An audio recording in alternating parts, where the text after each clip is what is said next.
আরে ভাই বহু লোককে দেখেছি পয়সা খরচা করে ইলিশ নিয়ে আসে, কিন্তু সে পয়সা উসুলি করতে পারে না, করবে কোত্থেকে? আনলে পরে সেই একই আইটেম, সর্ষে ইলিশ নালে বেগুন দিয়ে ইলিশ নালে ইলিশ ভাপা, আর মাথা বেঁচে গেলে পুঁইশাক নালে চাল কুমড়ো লাউ।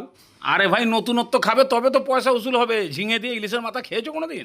শুনে তাজ্জুব হয়ে গেলে নাকি? তাহলে দেখে রাখো, সারা পৃথিবীর মধ্যে এত টেস্টি আইটেম এর আগে কোনোদিন কেউ করেনি। মাথার মধ্যে হলুদ নুনটা ভালো করে মাখিয়ে ফেলো, তারপরে কড়াইতে 2 চামচ তেল গরম করে এগুলোকে ছেড়ে দাও। মিডিয়াম ফ্লেমে বেশ একটু কড়া করে ভাজা হবে, একবার নাড়িয়ে ছাড়িয়ে দাও। চলো এবার ঝিঙে কাটো। এ এ কাটিং একদম সোজা, ওই খিচুড়ি স্কুলের বাচ্চারাও ছুরি পেয়ে গেলে ভুসভুস করে কেটে দেবে। প্রথমে আগে ভালো করে সানটান করিয়ে নেবা, তারপরে আগা আর লেজাটা বাদ দিয়ে বাস খালি ছোকলা শুদ্ধ টুকরো করে দিলেই হলো। বাস কাটিং ফিনিশ হয়ে গেল। এবার ওইদিকে দেখো মাথাটা একটু পাকাপোক্ত হয়েছে কিনা। এ কালার দেখেই তো বোঝা যাচ্ছে কড়া কড়া হয়ে গেছে। বাস এবারে তুলে ফেলো। এইবার কড়াইতে ইলিশ সেন্টের যে তেল আছে ফেলে দাও ঝিঙে। অল্প একটু খালি ওপরে নুন ছড়িয়ে দিয়ে এবারে হাই ফ্লেমে ভাজো। যখনই দেখবা ঝিঙের ওই মোটা চামড়ার মধ্যেও ফোসকা পড়ে একটু পোড়া পোড়া দাগ এসেছে, মানে তোমার ঝিঙে ভাজাও ফিনিশ হয়ে গেল। এতক্ষণে কিন্তু মাথা ঠান্ডা হয়ে গেছে। বাস ইলেকট্রিকের সিলিন্ডারটা নিয়ে তার মধ্যে ফেলে দিয়ে ভালো করে ঘুরিয়ে দাও। ইলিশের ব্রেন, ঘিলু, চোখ, নাক, কান যা ছিল সব একেবারে চাটনি হয়ে গেল।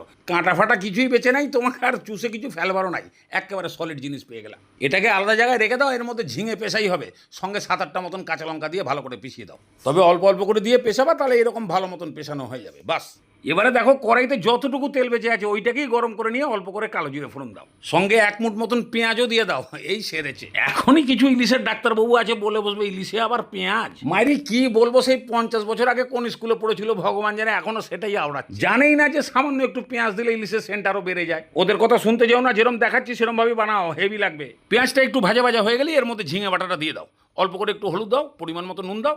এইবারে হাই ফ্লেমে ফ্রাই করতে থাকো, জলটা একটু টানুক। হ্যাঁ, যাদের পেঁয়াজ দেখেই মুখটা ভেটকে গেছে তাদেরকে একটু বলে দিই, ইলিশের মধ্যে রসুন যায় না, গরম মশলা যায় না। অল্প পরিমাণে পেঁয়াজ আর আদা দিলে ইলিশের গন্ধ কোনোদিন মার খায় না, বরঞ্চ টেস্ট ভালো হয়। হ্যাঁ, এই ঝিঙের জল খানিকটা শুকিয়ে যখন এইরকম টাইপের হয়ে যাবে তখন ইলিশের মাথা বাটাটা দিয়ে দাও। এবার খালি কষাও, কষিয়ে পুরো শুকনো করো। একদম এইরকম ভাজা ভাজা শুকনো টাইপের করতে পারলেই তুমি তোমার ঘরের লোকের কাছে স্কলারশিপ পেয়ে যাবা। খাও এবারে। মাথা দিয়ে পুঁইশাকের মিলন্তি খেলা তো অনেকবার খেলে ফেলেছো, এইবারে একবার ঝিঙে দিয়ে এরকমভাবে খেলে দেখো।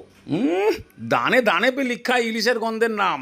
এই দিয়ে প্রথম পাতে যদি একবার শুরু করো না, পুঁইশাক দিয়ে মাছের মাথা তো দূরের কথা, তোমার সূত্র অনুযায়ী যদি সর্ষে ইলিশও বানিয়ে থাকো, এই দিয়ে প্রথমে আগে হাফ থালা ভাত শেষ করবে, তারপরে ওটা ধরবে। ভারতবর্ষে এই আইটেম মনে হয় এই প্রথম। বানিয়ে দেখো একবার, দুর্দান্ত লাগবে, সুপার খেতে।